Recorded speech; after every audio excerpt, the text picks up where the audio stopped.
Dethon ni nôl bore yma, am y tro cyntaf ers dod nôl o Gaeredin. Felly ni wedi bod yn adolygu popeth i ni wedi bod yn wneud.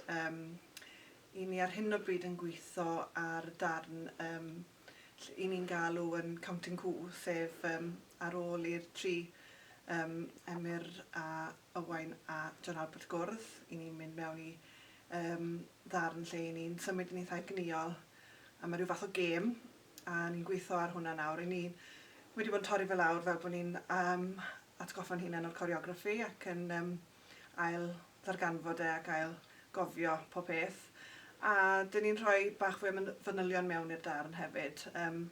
Manylion rili lle dyn ni'n atgoffa'n hunain o pam i ni'n neud e a beth yw'r themâu sydd yn treiddio tan o y coreograffi ar ddawns mewn ffordd sydd yn holl bwysig achos bod hwnna'n rhoi lot fwy o ystyr mewn iddo fe, lot fwy o ddyfnder mewn i'r darn. So fi o'n i'n gweithio dy Roger bore yma hefyd ar y testun, a oedd e'n gret i gael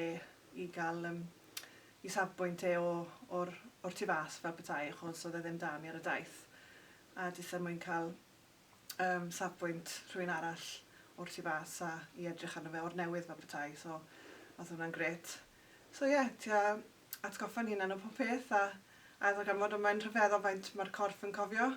Achos unwaith mae mewn yn y corff, mae'r corff yn cofio fe'n eitha rhwydd, a jyst mater o ail wneud e to.